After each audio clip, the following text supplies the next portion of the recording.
조폭 출신의 사업가와 결탁하여 불법적으로 북한에 제공하여 국제안보까지 위협한 중대 범죄 혐의입니다. 경기도의 대북 사업과 자신의 방북이 수포로 돌아갈 것을 우려해서 쌍방울 회장 김성태에게 그 돈을 대신 내게 한 겁니다. 정권의 지지율이 많이 떨어진 것 같습니다. 또 신작 소설이 나오는 걸 보니까 이번 방북 관련된 소설도 스토리라인이 너무 엉망이라 조폭 불법 사채업자 출신의 부패 기업과 함께 현금을 북한에 대신 내주라고 하는 그런 중대 범죄를 저지를 만큼 제가 어리석지 않습니다.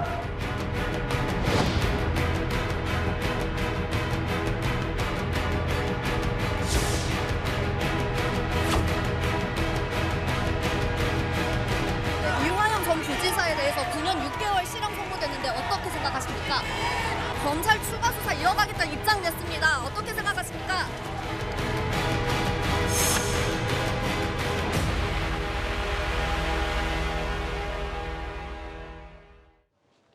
자, 앞서 기자 연결로 들으신 것처럼 검찰이 조금 전 대북 송금 의혹과 관련해서 이재명 대표를 추가 기소했습니다. 자, 그동안 이재명 대표는 대북 송금 의혹에 대해서 줄곧 혐의를 전면 부인해 왔었죠. 들어보시죠. 대북 송금에 제가 관련이 있다는 증거를 제시하는지 한번 보겠습니다. 수백 번 압수수색하고 수백 명을 조사했지만 증거라고는 단 한 개도 찾지 못했습니다. 그 이유는 사실이 아니기 때문입니다. 오늘 왜 불렀는지 모르겠습니다. 역시 증거란 하나도 제시하지 못했고 아무 관계도 없는 일을 엮으려고 하니까 잘 안 되는가 봅니다.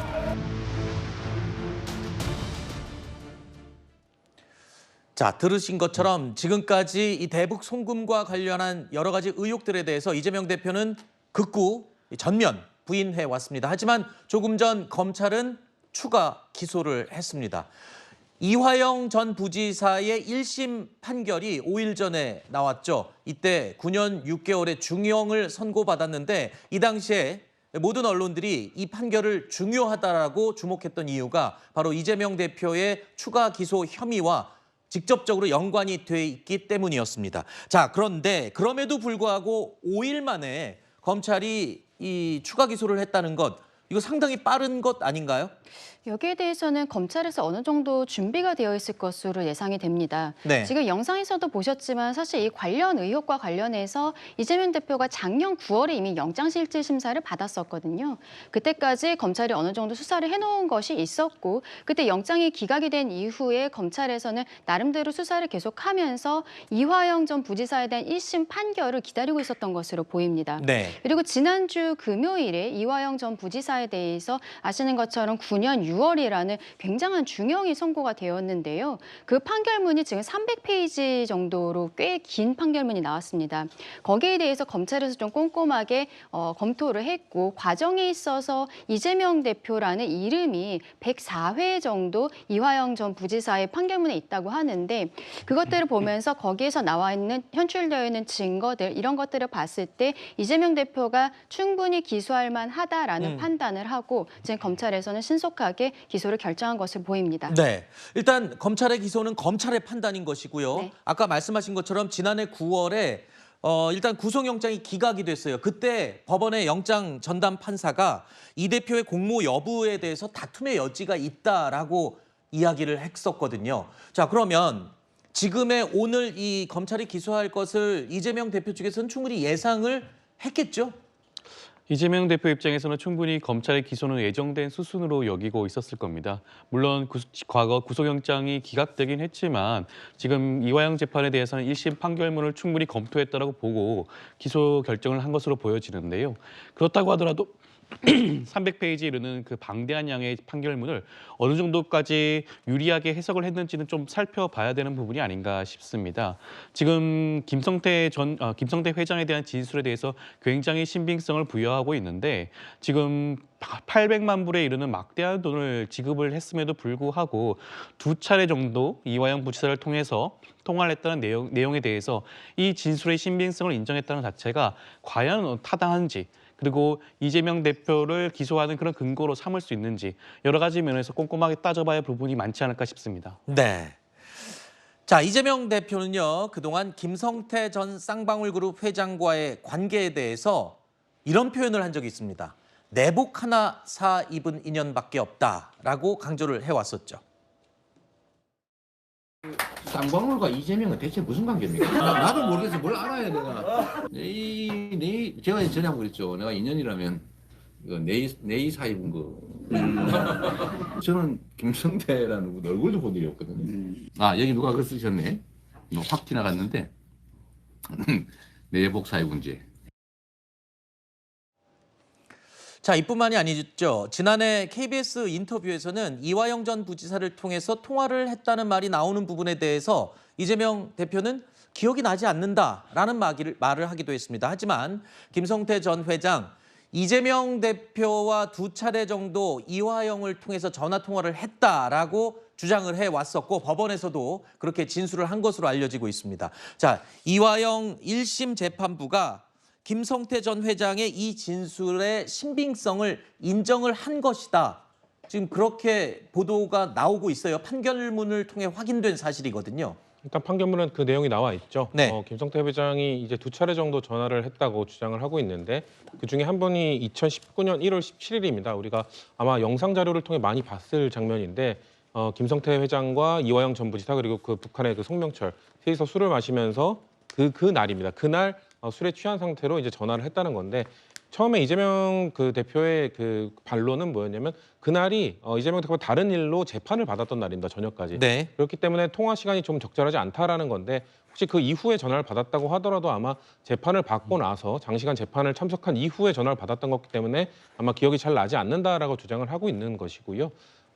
또 통화를 만약에 실제 뭐 2회 정도 이루어졌다 하더라도 통화 내용에 대해서는 일단 김성태 회장의 일방적 주장만 있는 상황입니다. 그렇기 때문에 네. 그것에 대해서 이재명 대표 측에서는 그런 내용을 통한 적이 없다라는 쪽으로 아마 반론을 할 것으로 보입니다. 네. 아직 그 따져볼 여부가 많고 지금 아직 나온 거는 이화영 전 부지사의 판결도 1심 판결일 뿐이고 물론 1심 판결도 그 판결 결과는 이재명 대표 재판의 증거로서 채택이 될 수 있습니다만 네. 아직까지는 1심 판결이기 때문에 이화영 전 부지사도 항소를 하고 있고 이재명 대표도 전혀 다른 주장을 하고 있기 때문에 저는 다퉈볼 여지가 충분하다고 보고 있습니다. 네.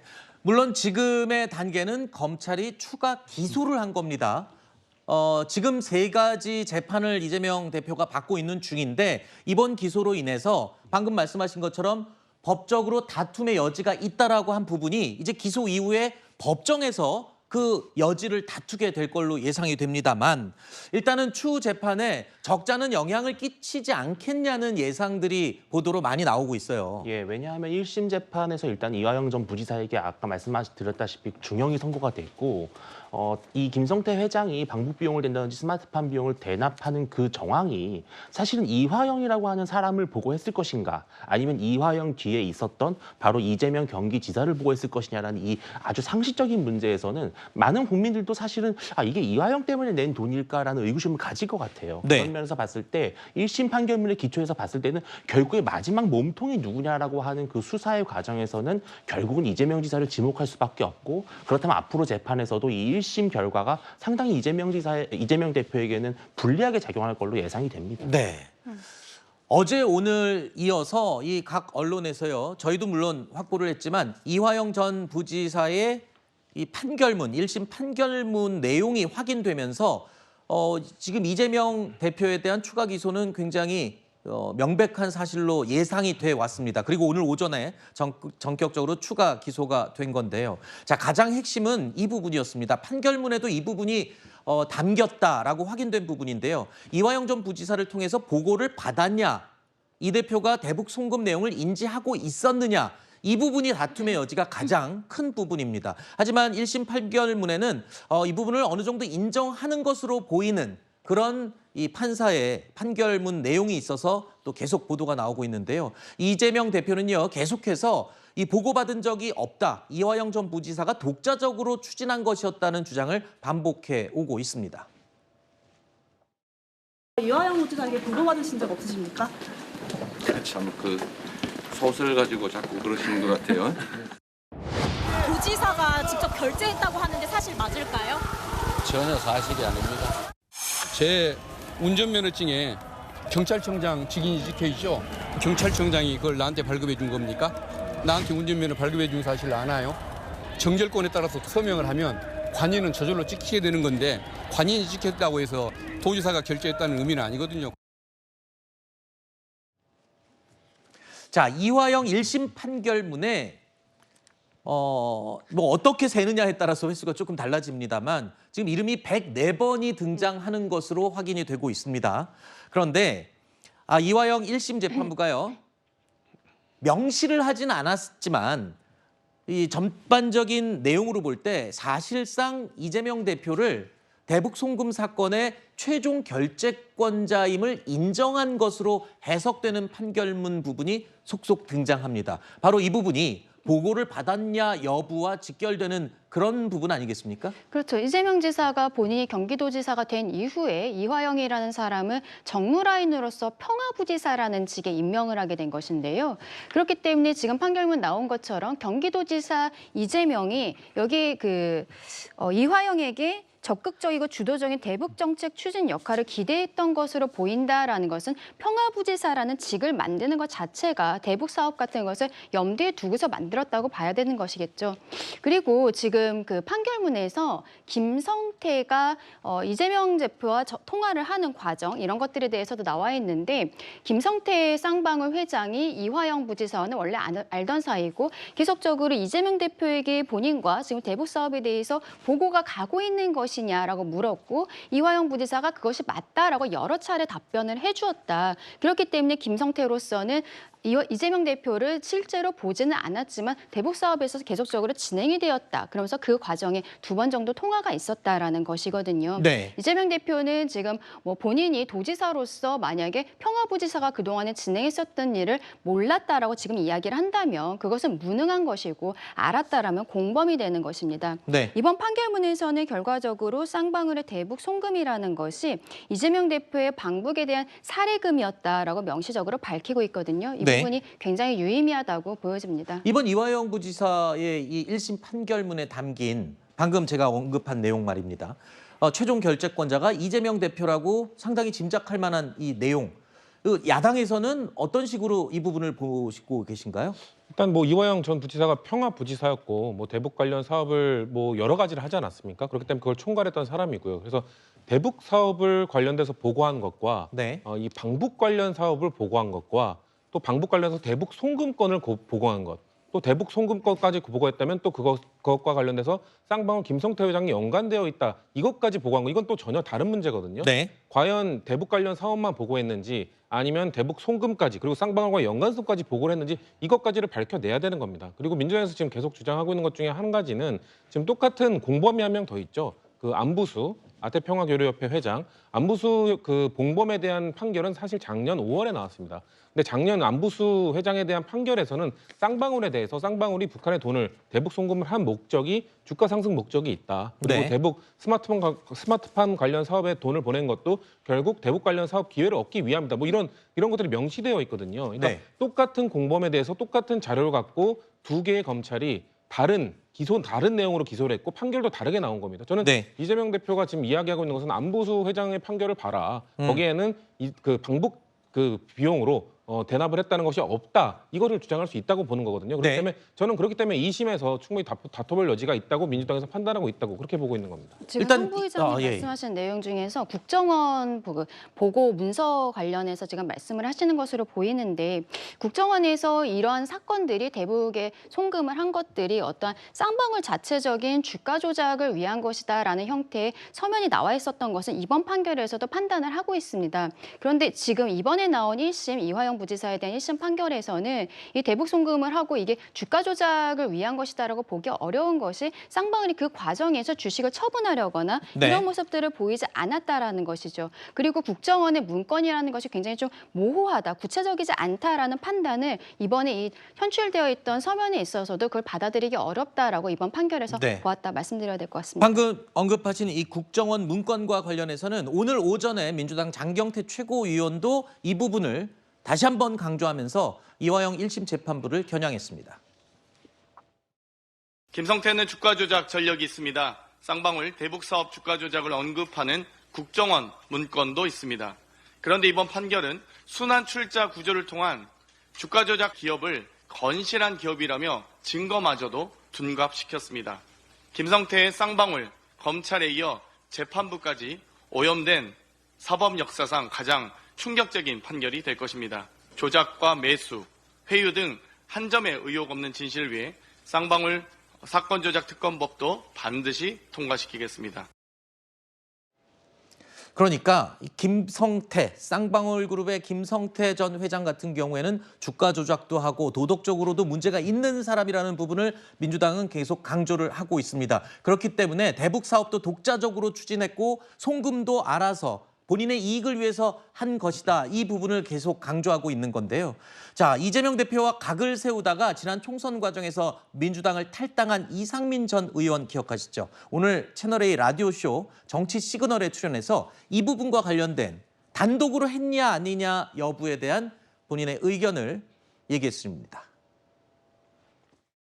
이재명 대표는 여전히 검찰의 어떤 회유 때문에 진술이 조작이 되었고 그게 뭔가 증거로 채택됐다. 도둑님이 자기 도둑질 안 했다고 일반적인 행태고 예. 이화영 당시 부지사가 자기 방북을 위해서 했겠어요? 뭘 했겠어요? 경기도지사인 이재명을 위해서 했을 거 아니겠습니까? 부지사가 세상에 부지사가 도지사 모르게 할 수 있겠어요? 다 보고하고 했겠죠. 판사는 그 중간에 그 과정을 추론하는 합리적인 상식이 되면 메꿔지면 유죄로 줄 수 있는 겁니다. 그러니까 제가 볼 때는 이재명 대표나 그 변호인들이 참 어리석어요. 자기 딴에는 막 밤새도록 그 생각해낸 꾀가 죽을 꾀예요. 이상민 의원의 이야기는 일단 이걸 혼자 했겠냐 과연 뭐 이런 반대 의견을 이야기한 건데, 자, 오늘 검찰이 추가로 불구속 기소를 하면서 이재명 대표는 지금 현재 3가지 재판을 받고 있는 상황에서 이번 대북 송금과 관련된 네 번째 재판을 받게 됐습니다. 그러니까 이제 앞으로 4개의 재판을 동시에 계속 진행하게 된 셈인데, 일단은 뭐 선거에서 승리하고 더 앞서서 가면 보궐선거부터 얘기를 하면 보궐선거 강서구에서 승리했고요. 촌성 승리했고요. 차기 대선까지 지금 당권을 강화하면서 꽃길을 걸을 줄 알았는데 이 깔려있던 사법 리스크가 갑자기 또 급부상했습니다. 예, 아무래도 재판은 뭐 3개 받다 4개 받으면은 더 이재명 대표를 둘러싼 사법 리스크가 강해질 수밖에 없겠죠. 특히 또 이제 앞으로 대선이 많이 남아 있고요. 또 지방선거라고 하는 큰 선거도 어느 정도 시간이 남아 있는 상태에서 그 사이에 이 4개의 재판 중에 하나라도 1심에서 유죄가 나온다든지 또 속도가 좀 빨라졌을 경우에 뭐 확정 판결이 나오게 될 경우에는 이재명 대표의 사법 리스크는 이제 더 이상 돌이킬 수 없는 수준까지 치닫게 될 겁니다. 그렇게 되면은 아무리 이재명 대표가 지난 뭐 보궐선거라든지 총선에서 큰 승리를 거둔 공적이 있다 해도 결국에는 앞으로 대권까지 갈 수 있을 것이냐라는 의구심이 민주당 내부에서 나올 수밖에 없거든요. 그런 상황에서는 이재명 대표의 리더십도 결국은 흔들릴 수밖에 없을 것으로 전망이 됩니다. 자, 이 모든 것을 야당에서는 몰랐을 리 없다. 예상을 하고 다 준비를 했을 것이다. 아까 말씀을 해주셨는데 조윤선 변호사님도 마찬가지인가요? 이재명 대표 입장 그리고 민주당 입장에서는 지금 검찰공화국 입장에서 이렇게 수차례 기소하는 거 충분히 예상했던 상황이죠. 지난번 총선에서도 국민의힘 입장에서는 이재명 대표를 타겟으로 해서 수많은 공세를 펼쳤습니다. 그럼에도 불구하고 총선에서 참패했죠. 총선의 민심은 이재명 대표의 사법 리스크가 아니었습니다. 사법 리스크가 중요하지 않다고 보는 부분도 분명히 있는 것이죠. 저는 이번에 4번째로 기소된 사건의 경우에 사실 그 전에 이전에 함께 기소할 수 있었음에도 불구하고 쪼개기 기소를 통해서 이재명 대표를 정치적으로 공격하는 게 아닌가라는 생각을 지울 수가 없는 부분이고요. 그리고 김성태 회장의 그런 진술의 신빙성에 대해서도 충분히 2심에서 다퉈질 수 있는 부분이고 이재명 대표를 기소한 사건 역시 법원에서 달리 판단할 여지가 충분히 있다는 생각이 듭니다. 알겠습니다. 자, 오늘 첫 번째 내용으로 오늘 오전에 있었던 검찰의 이재명 대표에 대한 대북 송금 관련 의혹 추가 기소 이 한 내용에 대해서 네 분과 함께 이야기를 나눠봤습니다.